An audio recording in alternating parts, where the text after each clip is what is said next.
We are back live from Vegas, and Donald Trump is telling voters that the fix is in, claiming that there's rampant voter fraud in this country and that the election is rigged to favor Hillary Clinton. They even want to try to rig the election at the polling booths. And believe me, there's a lot going on. Do you ever hear these people? They say there's nothing going on. People that have died 10 years ago are still voting. That would be a problem. Former presidential candidate and Florida Senator Marco Rubio says not so fast.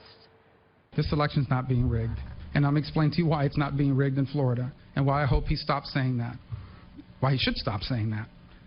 We have 67 counties in this state, each of which conduct their own elections. I promise you there is not a 67-county conspiracy to rig this election.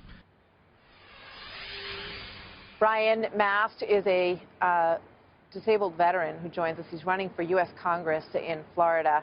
And thank you, Brian, for being here, and thank you for your service. Welcome to the program. I am curious what you think about. It's good to have you with us, as I said. Marco Rubio versus Donald Trump. Who's right?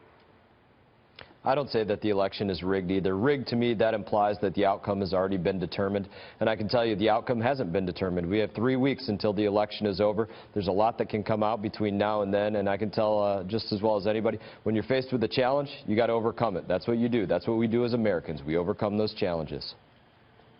So in terms of, Donald Trump's argument is twofold. He does believe that there's the potential for fraud at the polls. He talks about elections where there have been instances where dead people's names showed up on the voter rolls, and we all know that those stories have existed. He also thinks that the press has rigged it against him, that they are overwhelmingly in favor of Hillary Clinton. Do you agree with that part of his argument?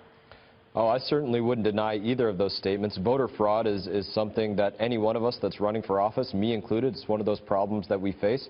Whether you're talking about people voting in multiple states, dead people voting, people that are not citizens that shouldn't be voting, these are problems that we face.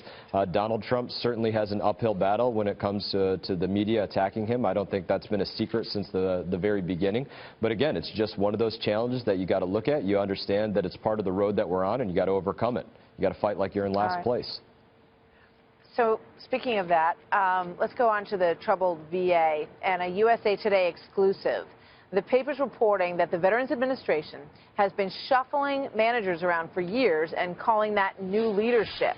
VA Secretary Bob McDonald claims that 90% of medical centers have, quote, new leadership since 2014. But this report that came out from USA Today finds that the VA has hired just 8 medical center directors who are from outside the agency during that time. Out of the 140 new directors, just 92 are actual new hires.